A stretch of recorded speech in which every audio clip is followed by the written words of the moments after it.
I was warned not to look through the keyhole. I should have listened. The house had been listed for months. Every time I walked past the for rent sign, I told myself I'd never be that desperate. It was old, in disrepair, and isolated at the edge of a street where none of the neighbors seemed to care about keeping up appearances. Their lawns were overgrown, windows caked with dust, like they were trying to match the energy of this forgotten relic.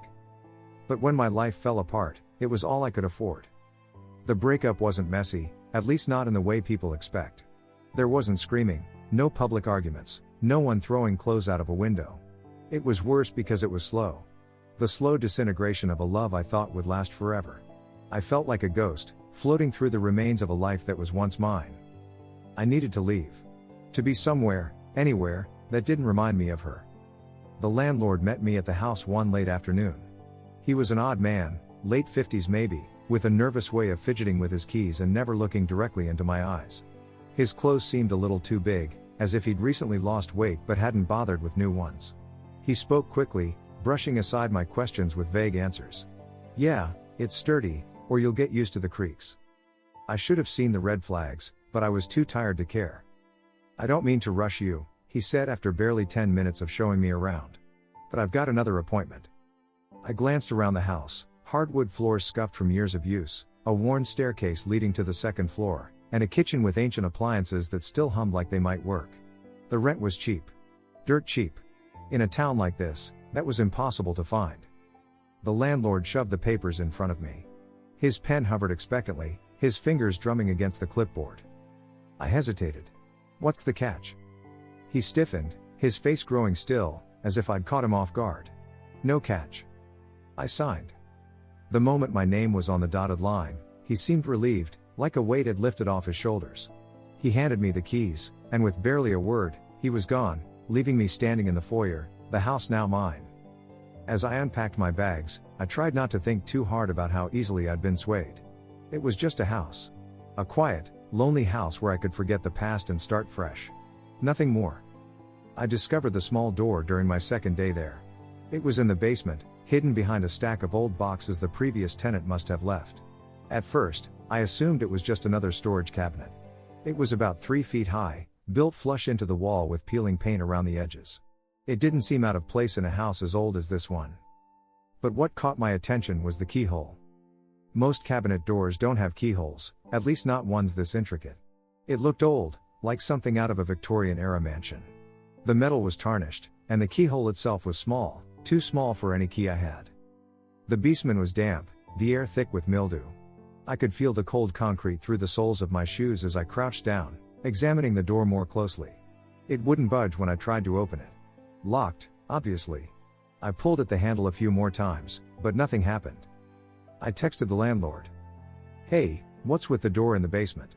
There's no key." He responded almost immediately. I hadn't expected him to reply so quickly, considering how hard it had been to get a hold of him when I first tried to see the house. "Don't worry about it," his text read. "And don't look through the keyhole." I stared at the message for a long time, reading it over and over. Something about it felt off. He didn't say don't try to open it or don't mess with it. Just don't look. Naturally, that made me want to look. The following week was uneventful, or at least it should have been. I was busy settling in, trying to distract myself with work and organizing the house. I hadn't planned on spending much time in the basement, but every time I went down there to grab something or do laundry, I found myself staring at the small door. What was behind it? Why lock it? And why tell me specifically not to look through the keyhole? I tried to brush it off, but the thought clung to me. At night, as I lay in bed, I could picture that door. I imagined all sorts of ridiculous things, treasure hidden by a previous owner, old family heirlooms, or maybe even just a forgotten closet of junk. But none of those possibilities explained the landlord's strange warning. After a while, I started hearing things. It wasn't anything loud or obvious, but when the house settled at night, I thought I could hear faint tapping noises coming from below. Just the house creaking, I told myself. That's what old houses do. But it didn't feel like that. The tapping was too deliberate, too rhythmic. The nights grew longer, each one dragging into the next. I wasn't sleeping well. Every time I closed my eyes, I dreamed of that door, dark, waiting for me. In the dreams, I always stood in front of it, staring at the keyhole. Sometimes I saw light coming from the other side, a faint glow, like something was moving inside. I would always wake up just as I reached for the handle, my heart pounding, my body drenched in cold sweat. Finally, one night, I couldn't take it anymore. The constant tapping, the dreams, the feeling of being watched, it all came to a head. I had to know what was behind that door, even if it was just to prove to myself that there was nothing there. The house was dead silent as I crept down the stairs, flashlight in hand. My breath echoed in the stairwell, and every step seemed to creak louder than usual, as if the house was protesting my decision. The basement was colder than I remembered, the air biting at my skin. I knelt in front of the door, my knees pressed against the cold concrete. The flashlight beam bounced off the metal keyhole, casting strange shadows across the floor. For a moment, I hesitated. What was I doing? This was ridiculous. It was just a locked door. But the warning replayed in my mind. Don't look through the keyhole. I leaned forward, squinting as I pressed my eye to the tiny hole. At first, all I could see was darkness. I shifted, trying to get a better angle, but there was nothing. My breath fogged up the metal as I exhaled, frustration building. And then I saw it. A figure, standing in the darkness on the other side. My heart froze in my chest. The figure was facing away from the door, unmoving, its back turned toward me. I blinked, trying to make sense of what I was seeing. It didn't make any sense. There shouldn't have been anything behind that door, just an empty wall or storage space. I pulled back, stumbling to my feet, the flashlight shaking in my hand. My breath was coming fast now, panic rising in my chest. What the hell was that? But despite the fear coursing through me, I couldn't stop myself from looking again. The figure was still there, still unmoving, still facing away from me. It wasn't a mannequin. It wasn't a trick of the light. It was real. And it was waiting. The next few days were a blur. I couldn't think straight. Every time I tried to focus on something, work, errands, anything, the image of that figure haunted me. I avoided the basement, but I couldn't escape the feeling that something was wrong. I called the landlord, demanding answers, but he didn't pick up. I left messages, growing more frantic with each one. No response. At night, I heard the tapping again. Louder this time, more insistent. It was as if something was trying to get my attention. I lay in bed, staring at the ceiling, my mind racing. What if I had seen something I wasn't supposed to? What if the figure was still there, waiting behind that door? The tapping grew worse, until I couldn't take it anymore. I had to know. I had to see.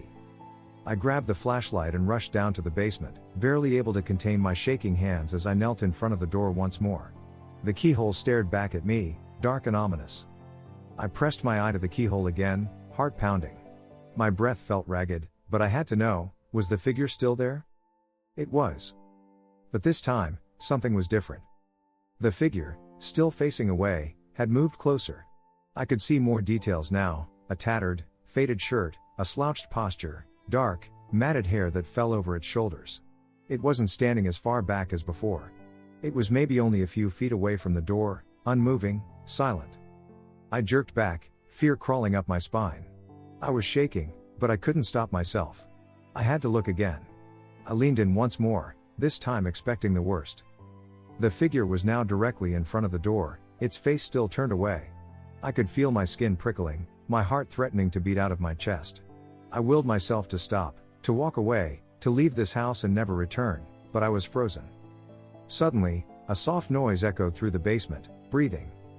It wasn't my own. The sound was coming from behind the door. Heavy, labored breathing, as though someone, or something, was struggling to stay still.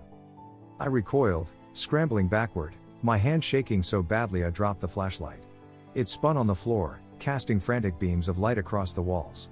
For a moment, everything was illuminated in flashes of stark brightness and deep shadow. And then I heard it, a whisper. It was so faint, so quiet that I almost didn't catch it. But it was there. A voice. I see you. I ran. I didn't sleep that night. I couldn't.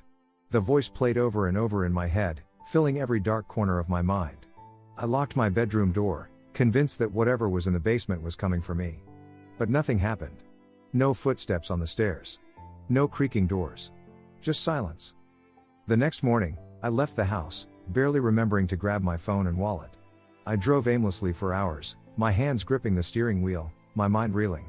I couldn't go back there. I wouldn't. But where could I go? I had nowhere else. My savings were almost gone, and I couldn't afford to rent anywhere else on short notice. I tried to reach the landlord again, but he didn't answer. My calls went straight to voicemail. I left another message, this one more desperate, more panicked. Please call me back. Something's wrong with the house. I think someone's in the basement. I need to know what's going on. I parked the car at a nearby diner, my hands shaking as I scrolled through my phone, searching for some kind of answer. Maybe the house had a history. Maybe there was a reason the rent had been so low. Finally, I found something. Buried deep in Old Town archives, I came across an article, a local news story from nearly 30 years ago. A family had lived in that house, a mother, father, and their young son. The boy had gone missing one day, vanished without a trace. The police searched everywhere but found no leads. The case went cold, and the family eventually moved away. The article ended with a chilling detail: the boy was last seen playing in the basement. I sat in the diner, staring at my phone, my stomach churning. Could the figure I'd seen through the keyhole be that boy? Had he been trapped there somehow, stuck between this world and the next? But that didn't explain why the landlord had warned me. It didn't explain the voice I'd heard. I needed answers. I needed to confront the landlord in person. It took me nearly a full day to track him down. I finally found him at a run-down apartment complex on the edge of town, living in a shabby unit that looked as though it hadn't been updated since the 1970s. When I knocked on his door, he looked startled to see me, his face pale and gaunt. He didn't invite me in, but I forced my way past him, desperate. "You need to tell me what's going on with that house," I demanded. "What's behind the door in the basement?" He hesitated, rubbing his hands together, his eyes darting to the floor. "I told you not to look." I grabbed his arm, my voice rising. I did look. I saw something. I heard a voice. "What is it?" His face crumpled, his shoulders sagging with an almost unbearable weight. "I didn't want to rent it to anyone," he whispered. I was the boy's brother. The one who disappeared." I blinked, shocked into silence. "Our parents," he continued, "they never knew what really happened. They thought he just wandered off, got lost. But I knew the truth. We were playing in the basement. I locked him in that door as a prank, but he never came out. I don't know how. I don't know why. But when we finally got it open, he was gone. And after that, strange things started happening. We moved. But it followed us."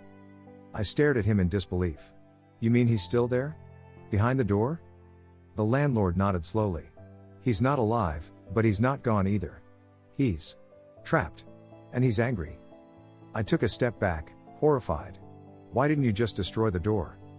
"I tried," he said, his voice hoarse. "It always comes back. I don't know how to stop it." I returned to the house, though every instinct in my body screamed at me not to. But I couldn't leave without doing something, anything, to end this nightmare.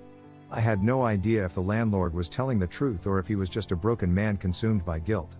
But I had to see for myself. I stood in front of the basement door one last time, the flashlight heavy in my hand. The air felt thicker, colder, as if the house itself was watching me. I knelt, eye level with the keyhole, my heart thudding painfully in my chest. I looked. The figure was there, closer than ever, its face still turned away. I held my breath, waiting for it to move, waiting for something to happen. And then, slowly, so slowly I almost missed it, the figure began to turn. I wanted to look away, but I couldn't. My body refused to move, frozen in place as the figure finally faced the keyhole. It was a boy. But his eyes were black, empty voids, staring directly at me through the keyhole. His mouth twisted into a grotesque smile, his face gaunt and pale, as though he hadn't seen the light in decades. "I see you." The voice whispered again, louder this time. I screamed, stumbling backward, tripping over my own feet as I fled the basement. The door slammed behind me with a force that shook the walls. I left everything behind. The house, my belongings, my job, it didn't matter. I moved across the country, as far away as I could, trying to forget. But at night, when the world is quiet, I still hear it. The soft tapping. The whispering voice. And sometimes, just before I fall asleep, I catch myself glancing toward the door, terrified of what might be watching from the other side. Thanks for watching, guys. If you enjoyed these Reddit stories, don't forget to like, subscribe, and hit that bell so you never miss an update. See you in the next one.